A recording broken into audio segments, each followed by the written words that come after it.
Welcome back to the channel everyone. मैं हूं CA कविता और आज हम देखेंगे कि 44 एडी सेक्शन के अकॉर्डिंग किस तरीके से आपको आईटीआर फाइल करनी है। अगर आप अपने बिजनेस की आईटीआर फाइल करना चाहते हो तो step by step in depth process में आज की इस वीडियो में आप लोगों को बताने वाली हूं। देखिए, जब आपको अपने बिजनेस की आईटीआर फाइल करनी है तो उसमें आपको सबसे पहले 26 एएस और एआईएस को चेक कर लेना है। ठीक है, 26 ईयर्स में क्या देखोगे कि किसने आपका टीडीएस डिडक्ट किया है, कितना किया है, क्या कोई सेविंग बैंक का इंटरेस्ट आया हुआ है या कोई कैश डिपॉजिट्स उसमें दिखा रहा है, तो सब कुछ आपको एनालाइज करना है सबसे पहले। सेकेंडली, आपको एआईएस चेक कर लेना है। एआईएस के अंदर जो भी डाटा है वो जरूर कंसीडर कर लेना at the time of filing return. ठीक है, आपको एआईएस कहाँ से चेक करना है मैं आपको बता देती हूँ। आपको सबसे पहले जाना है ई फाइल पे, देन इनकम टैक्स रिटर्न पे, और यहाँ से आपको मिलेगा ऑप्शन व्यू 26 एएस का। यहाँ पे आपको क्लिक कर देना है, देन कंफर्म के ऊपर आपको यहाँ पे क्लिक कर देना है। यहाँ से आपको इधर क्लिक करके प्रोसीड के बटन पे क्लिक कर देना है। ठीक है, यहाँ आपको देखिए ऑप्शन मिलेगा 26 एएस का। यहाँ पे आपको अपना असेसमेंट ईयर सिलेक्ट करना है 25-26, HTML, view and download, export as PDF आप यहाँ से कर देंगे। पीडीएफ आपके पास डाउनलोड हो जाएगी। देखिए, ये पीडीएफ आपके पास 26 एएस की आ गई। इसमें देख लीजिए किसी प्रकार का कोई इंटरेस्ट या कोई अदर आपका जो टीडीएस है वो डिडक्ट है या नहीं है। ठीक है, यहाँ हमने चेक कर लिया, इनकी आईटीआर में कुछ नहीं है ऐसा। क्लियर। नेक्स्ट हम चेक करेंगे एआईएस। एआईएस आपको कहाँ से चेक करना है, ये आपको ऑप्शन दिया हुआ है, यहाँ से आप एआईएस चेक कर लेंगे। कंप्लीट चेक करने के बाद अब हम चलते हैं अपनी रिटर्न फाइलिंग की तरफ। रिटर्न फाइल करने के लिए आपको आना है ई फाइलिंग पे, देन इनकम टैक्स रिटर्न पे, और फिर आप आ जाएंगे फाइल इनकम टैक्स रिटर्न पे। Clear. File income tax return पे पहले क्लिक करो, ये पेज आपके पास ओपन हो जाएगा। यहाँ से असेसमेंट ईयर आप सिलेक्ट करेंगे, 25-26 करंट असेसमेंट ईयर है। ऑनलाइन मोड पे आपने रिटर्न फाइल करनी है, कंटिन्यू पे क्लिक कर देना। यहाँ पे to file a fresh income tax return, यहाँ पे स्टार्ट न्यू फाइलिंग का ऑप्शन आएगा। देन आपसे पूछेगा कि आप इंडिविजुअल हो, एचयूएफ हो या अदर्स हो। ठीक है, आप अपने अकॉर्डिंग सिलेक्ट कर लेना। वैसे तो जो आपका ये पोर्टल है, पोर्टल ऑटोमेटिकली सिलेक्ट कर देगा कि आप आपके पैन के बेसिस पे कि आप इंडिविजुअल हो, एचयूएफ या अदर्स हो। यहाँ से आपको आईटीआर का फॉर्म अपना सिलेक्ट कर लेना है। आईटीआर फॉर्म हमने सिलेक्ट कर लिया, आईटीआर 4 आप लोगों का जाएगा। प्रोसीड विद आईटीआर 4 पे आप क्लिक कर दोगे। देन आपको बोलेगा कि अगर आप न्यू टैक्स रिजीम में जा रहे हो तो ये सब जो डिडक्शंस हैं आपको नहीं मिलेंगी, HRA, LTA, ATC, ATD, ATU, आप ओके पे क्लिक कर दो। लेट्स गेट स्टार्टेड पे क्लिक करना। देन आपसे पूछेगा कि आप आईटीआर फाइल क्यों करना चाहते हो, क्या रीजन है आईटीआर फाइल करने का। देखिए, जब आप आईटीआर फाइल कर रहे हो, अगर आपकी इनकम बेसिक एग्जम्पशन लिमिट से ज्यादा है, जो आपकी बेसिक एग्जम्पशन लिमिट है, अगर उससे ज्यादा आपकी इनकम है तो आपको यहां क्लिक कर देना है।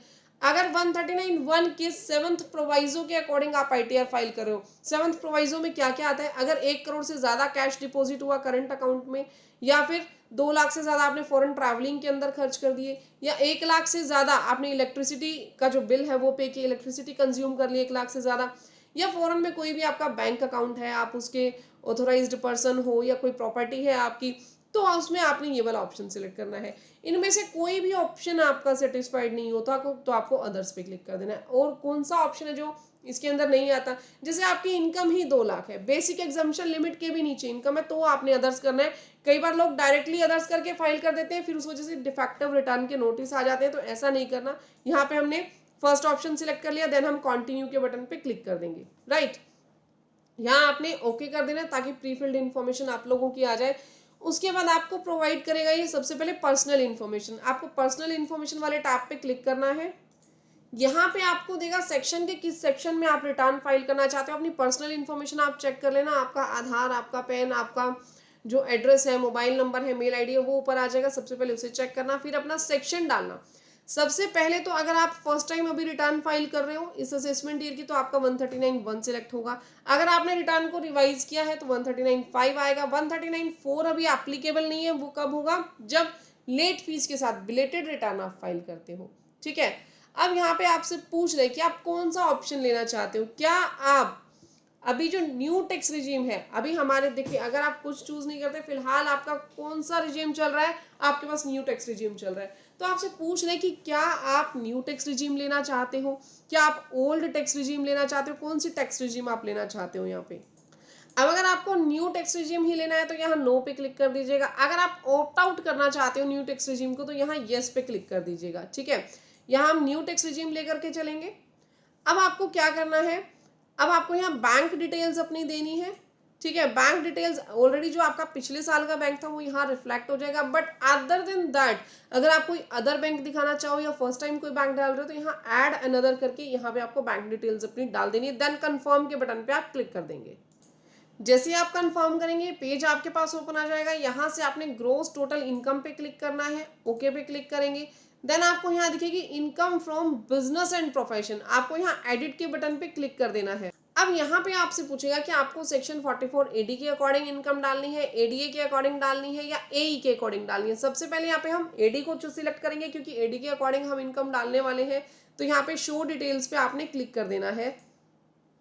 देखिए जैसे ही मैंने शो डिटेल्स पे क्लिक किया इसने प्री फिल कर दी इन्फॉर्मेशन लास्ट ईयर से, यानी लास्ट ईयर मैंने इस नेम का बिजनेस दिखाया था, रिटेल का उसका काम था, तो जो उसका लास्ट टाइम का काम था वो आपके पास आ जाएगा। बट अगर नहीं आता तो आप यहाँ से ऐड अनदर कर देंगे, बिजनेस का नाम डालेंगे, बिजनेस का कोड आप यहाँ से सिलेक्ट करेंगे कि कौन सा आपका बिजनेस है, उसका डिस्क्रिप्शन आपको यहाँ पे डाल देना है। क्लियर। अब देखिए जो मैंने यहाँ पे काम दिखाया था लास्ट ईयर, इस साल मुझे वही काम दिखाना है तो मैंने इसको सिलेक्ट कर लिया।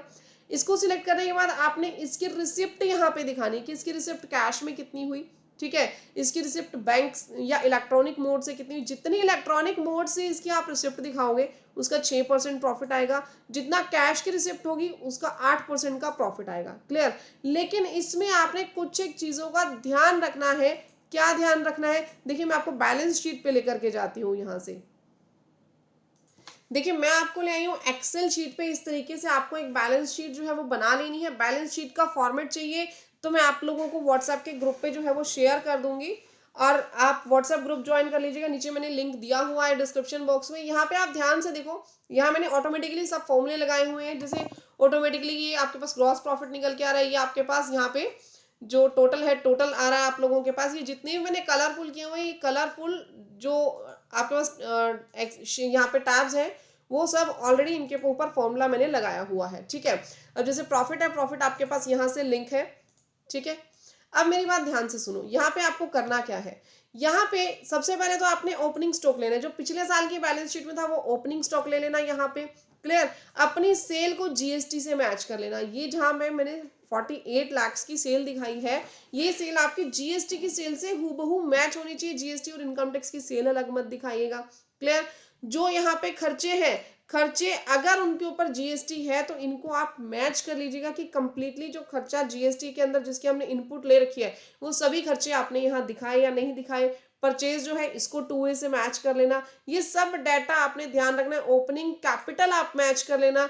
अगर आपका कोई लोन है लोन की अमाउंट देख लेना, क्योंकि एक छोटी सी बैलेंस शीट बनानी जरूरी है ताकि इन फ्यूचर आपको दिक्कत ना आए 44 एडी में भी, ठीक है। यहाँ पे आपको क्या करना है, जो कैश एंड बैंक बैलेंस है वो आपको यहाँ पे दिखा देना है कि कितना कैश है कितना बैंक बैलेंस है 31 मार्च को। अगर कोई लोन है तो लोन आप यहाँ पे दिखा देना। ये सारी चीजें आपको एक समराइज्ड वे में आपको इसकी बैलेंस शीट बना के रख लेनी है। अब ये जितना पैसा आया इसको दो तरीके से बाइफरकेट कर देना कि इसमें कैश में कितना आया और बैंक में कितना आया। क्लियर। यहाँ पे एक चीज का और ध्यान रखिएगा, जो आपका ग्रॉस प्रॉफिट है, नेट प्रॉफिट है और स्टॉक टर्नओवर रेशो है, इनकी रेशोज निकाल लीजिएगा कि प्रीवियस ईयर में, यानी अब जो 24-25 है और जो 23-24 है, ये मेरे पास है 2024-25 की रेशोज और ये वाली रेशोज है 2023, सॉरी मैंने उल्टा लिख दिया, ये मेरे पास है 2023-24 की रेशोज और ये मेरे पास है 2024-25 की रेशोज। क्लियर। अब इन दोनों में बहुत ज्यादा वेरिएंस नहीं होना चाहिए। क्लियर। ये देखो ये रेशो यहाँ पे मेरे पास निकल करके आ रही है करंट ईयर की, जो ग्रॉस प्रॉफिट है अपॉन में सेल है, यहाँ नेट प्रॉफिट है अपॉन में सेल है, तो ये लास्ट ईयर की रेशोज है। बहुत ज्यादा वेरिएंस यानी एकदम से पिछले साल बहुत कम प्रॉफिट था और इस साल आपने बहुत ज्यादा प्रॉफिट इंक्रीज कर दिया, तो ये रेशोज जो है ये रेशोज भी साथ में आप लोग चेक कर लेना। क्लियर। तो ये आपने जब बैलेंस शीट बना ली तो उसके बाद आपने क्या करना है, इसमें से आप देखो कि कैश की सेल कितनी थी और बैंक की सेल कितनी, वो बाइफरकेट करके आपको अपनी जीएसटी रिटर्न, आपको अपनी इनकम टैक्स रिटर्न के अंदर दिखानी है। अभी हम चलते हैं अपनी इनकम टैक्स रिटर्न पे। अपनी रिटर्न के अंदर आप यहाँ पे रिसिप्ट डाल दीजिए, बैंक के थ्रू जो आई है, जो कैश के थ्रू आई है, और फिर उसकी प्रेजम्पटिव इनकम आपको डालनी है। आप चाहो तो 6% 8% से ज्यादा भी डाल सकते हो, बट मिनिमम इतनी तो डालनी ही है। देखिए फिगर्स मैंने यहाँ पे एंटर कर दिए। फिगर्स एंटर करने के बाद मैंने जो प्रॉफिट लिया है वो लिटिल बिट ज़्यादा ही है, 6% और 8% से आप ज़्यादा ले सकते हो लेकिन कम नहीं ले सकते, ठीक है। यहाँ पे आपने फिर सेव के बटन पे क्लिक कर देना है सारी फिगर्स डालने के बाद। देखिए ये हमने सेव कर दिया। अब आप लोग देखिए कि क्या आपकी सैलरी की भी कोई इनकम है। अगर सैलरी की इनकम है तो आपको एडिट करके यहाँ पे डाल देनी है, ठीक है। मैंने सिलेक्ट नहीं किया था फर्स्ट, जो हमारे पास पर्सनल इन्फॉर्मेशन का टाइप था कि हम सैलरीड पर्सन है, तो यहाँ पे देखिए ये लॉक्ड है डाटा। अगर आपके केस में सैलरी की इनकम हो तो इसे अनलॉक कर दीजिएगा और आपकी सैलरी की इनकम भी आप बिजनेस इनकम के साथ दिखा पाएंगे। नेक्स्ट आपसे पूछ रहे हैं हाउस प्रॉपर्टी की इनकम। अगर आपकी कोई हाउस प्रॉपर्टी की इनकम है, यहाँ एडिट के बटन पे क्लिक कीजिए। टाइप ऑफ हाउस प्रॉपर्टी आपको सिलेक्ट करना है कि लेट आउट है या डीम्ड लेट आउट है या सेल्फ ऑक्यूपाइड है। फॉर एग्जांपल लेट आउट आपकी प्रॉपर्टी है, जितना आपका ग्रॉस रेंट आया है वो रेंट आपको यहाँ पे सिलेक्ट कर लेना है, ठीक है। यहाँ पे आपने रेंट डाल दिया, जितना रेंट आया था। स्टैंडर्ड डिडक्शन 30% ऑटोमेटिकली ये ले लेगा। उसके बाद कोई एरियर ऑफ रेंट अगर रिसीव हुआ है तो 30% उसमें से माइनस करके आपको यहाँ पे वैल्यू लिख देनी है। जैसे 50,000 का रेंट था, 50,000 में से आप उसका 30% 15,000 माइनस करके 25,000 यहाँ लिख के सेव के बटन पे आप लोग क्लिक कर दोगे, ठीक है। आगे जब हम लोग चलेंगे, आपके पास इंटरेस्ट ऑन बोरोड कैपिटल। अगर आपने कोई इंटरेस्ट लिया हुआ है, होम लोन लिया हुआ है, सॉरी जो आपने लोन लिया हुआ है होम लोन, उसके ऊपर जो इंटरेस्ट है वो आपको यहाँ पे दिखाना है। लोन किससे लिया, बैंक से या अदर देन बैंक, किसी फाइनेंशियल इंस्टीट्यूशन से लिया है, उसका नाम आप लोग लिखो। लोन अकाउंट का नंबर यहाँ पे दो। Date of sanction of loan आपको यहाँ पे देना है। लोन की amount, loan outstanding at the end of the financial year, यानी कि 31 मार्च 2025 को कितना लोन आपने वापस देना है, इंटरेस्ट कितना है वो यहाँ पे लिख के आपको सेव के बटन पे क्लिक कर देना है। इसके बाद आपके पास आ जाएगा income from other sources. Other sources से अगर आपकी कोई भी इनकम हुई, for example interest from saving bank आपके पास आया, interest from bank post office आपके पास आया, interest on income tax refund, ये जरूर दिखा देना अगर लास्ट ईयर आपका इनकम टैक्स का रिफंड था और उसके ऊपर कोई भी इंटरेस्ट आपको मिला है तो वो आपने यहाँ पे शो कर देना है, ठीक है। जितने भी इंटरेस्ट है वो यहाँ पे दिखा के आपको सेव के बटन पे क्लिक कर देना है। देन ये सारी जब इंफॉर्मेशन आप लोग डाल देंगे, आपको कंफर्म के बटन पे क्लिक करना है और बाहर वाली टैब पे आ जाओगे। नेक्स्ट आपके पास थर्ड टैब एनेबल हो जाएगी डिस्क्लोजर एग्जाम्प्ट इनकम की। यहाँ पे आपको क्लिक कर देना है। इधर आपके पास देखिए सबसे पहले तो आपको पर्टिकुलर्स डालने हैं अपने बिजनेस के। अब ये पर्टिकुलर्स आप अपने बिजनेस के कहाँ से डालेंगे, मैंने जो एक्सेल शीट आपको दिखाई थी, एक्सेल शीट से आपको ये सब पर्टिकुलर्स यहाँ पे डालने हैं। देखिए एक्सेल शीट जो हमारी है, यहाँ हमने कंप्लीटली ये हमने अपने ट्रेडिंग अकाउंट और प्रॉफिट एंड लॉस अकाउंट को बनाया हुआ था। ये हमारा कैपिटल अकाउंट है, ये हमारा बैलेंस शीट है।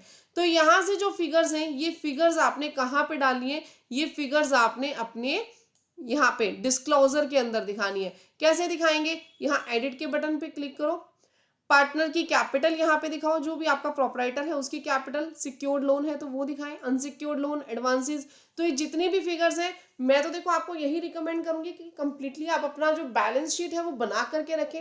ऐसा नहीं है कि 44AD वालों को कंप्लीट रिकॉर्ड्स बना के रखने होते हैं, लेकिन आपको कुछ एक रिकॉर्ड्स अपने पास रखने चाहिए फ्यूचर रेफरेंस के लिए। आपको अपने अगर ओपनिंग क्लोजिंग ही नहीं पता तो किस तरीके से बिजनेस करोगे, ठीक है। तो यहाँ पे आपको अपनी फिक्स एसेट्स, इन्वेंट्रीज, ये सब कुछ डाल के सेव के बटन पे आप यहाँ पे क्लिक कर देंगे। अब इसके बाद आपसे पूछेगा कि जीएसटी में आपकी टर्नओवर कितने। अगर देखो आप जीएसटी में रजिस्टर्ड हो तो आपको यहाँ पे अपना जीएसटी नंबर देना है और एनुअल टर्नओवर आपको दे देनी है। अगर आप जीएसटी में रजिस्टर्ड नहीं हो तो यहाँ पे आपने कुछ नहीं करना, एज इट इज इसको छोड़ दो। नेक्स्ट आपसे पूछा examined income only for reporting purpose, if agricultural income is more than 5,000 तो हमें ITR 3 या 5 के अंदर जाना है। अगर आपके पास एग्रीकल्चरल इनकम 5,000 से कम है तो आप यहाँ पे रिपोर्टिंग कर सकते हो, ठीक है। अगर आपकी 5,000 से ज्यादा है तो आपको 3 या 5 फॉर्म लेना पड़ेगा और जो अदर इनकम आपकी एग्जाम्प्ट है वो आप यहाँ पे शो कर दो। यहाँ पे आपको नेचर ऑफ इनकम सिलेक्ट करना है कि कौन सी आपकी इनकम है। जैसे कोई लाइफ इंश्योरेंस का पैसा आपको मिला, statutory provident fund, recognised provident fund, approved superannuation fund, तो ये आप अपने अकॉर्डिंग यहाँ पे सिलेक्ट कर लो, ठीक है, जो आपकी इनकम है। और यहाँ पे आपको अमाउंट डाल के सेव के बटन पे आपने क्लिक कर देना है, अपनी एग्जाम्प्ट इनकम एंटर कर दो। सारी रिपोर्टिंग डालने के बाद आपने क्या करना है, कंफर्म के बटन पे यहाँ क्लिक कर देना है। जैसे आप कंफर्म करोगे आपके पास यहाँ पे LTCG अंडर 112A का ऑप्शन जो है वो एनेबल हो गया। अगर आपने कोई भी long term capital gain earn किया है एज पर सेक्शन 112A और जिसकी जो इनकम है, जो प्रॉफिट है, लॉन्ग टर्म कैपिटल गेन ही बोलो, लॉन्ग टर्म कैपिटल गेन जो है 112 का, वो 1,25,000 से ज्यादा का नहीं होना चाहिए, ध्यान रखिएगा। टोटल सेल कंसिडरेशन यहाँ डालना है, कॉस्ट ऑफ एक्विजिशन यहाँ डालना है, यहाँ आपके पास लॉन्ग टर्म कैपिटल गेन निकल करके आ जाएगा। अगर वो हमारे पास 1,25 से कम है तो आप उसको यहाँ पे शो कर सकते हैं। इसके बाद टोटल डिडक्शंस आपसे पूछेगा, अगर आपके इनमें से कोई भी डिडक्शंस हैं तो आप लोग क्लेम कर सकते हैं। मैंने यहाँ पे न्यू टैक्स रिजीम ऑप्ट किया था, तो 80C की जो डिडक्शंस है 80C-D वो आपके पास नहीं आई है। अगर आप ओल्ड टैक्स रिजीम करते तो वो डिडक्शंस भी यहाँ एनेबल हो जाती है आप लोगों के पास। देन आपके पास टैक्स पेड का जो टैब है वो ओपन हो जाएगा, यहाँ पे इसको आप ओपन करें। अगर आपके पास कोई TDS डिडक्ट हो रहे हैं सैलरी पे तो यहाँ पे आप चेक करो। अगर आपके पास other than salary TDS deduct हो रहे हैं तो ये सारी डिटेल्स आपको दी है, आप इनको चेक कर लीजिएगा कहाँ कहाँ आपका TDS डिडक्ट हो रहा है। देन कंफर्म के बटन पे आप क्लिक कर देना। इसके बाद टोटल टैक्स लाइबिलिटी आपके पास 0 आ रही है, कोई टैक्स लाइबिलिटी आपकी इस इनकम पे नहीं बन रही क्योंकि इनकम 7 लाख से कम है। देन आपको कंफर्म के बटन पे क्लिक करना है, प्रोसीड टू वेरिफिकेशन पे आप लोग क्लिक कर दोगे। ये आपने कंप्लीट ITR का जो प्रीव्यू है उसको चेक कर लेना है। Then preview and add submit return पे क्लिक करो। यहाँ पे आपका पैन आ जाएगा, आपका नाम आ जाएगा, आपको डिक्लेरेशन पे क्लिक करना है। यहाँ पे आपको प्लेस डालना है, प्लेस डालने के बाद आपको प्रोसीड टू वेरिफिकेशन पे जाना है। आपके पास आधार OTP, बैंक OTP या फिर जो DSC है, कई तरीके से आपको वेरिफिकेशन का ऑप्शन आएगा, आपको अपनी ITR जो है वो वेरीफाई कर लेनी है गाइज। अगर आप लोगों को वीडियो अच्छी लगी तो वीडियो को लाइक, चैनल को सब्सक्राइब जरूर कीजिएगा। नेक्स्ट में एक बहुत डिटेल्ड वीडियो लेकर के आऊंगी जिसमें मैं प्रैक्टिकली टर्नओवर भी आपको कंपेयर करना सिखाऊंगी। अगर आपको GST से मिलान करके अपनी रिटर्न फाइल करनी है इनकम टैक्स की तो एक डेप्थ वीडियो मैं आप लोगों को और प्रोवाइड करूंगी। तो नोटिफिकेशन के बटन पे क्लिक कर लेना ताकि आप लोगों को उसका जो नोटिफिकेशन है वो टाइमली बेसिस पे मिल जाए। तो मिलते हैं गाइज नेक्स्ट वीडियो में, तब तक के लिए thank you, bye bye, take care everyone.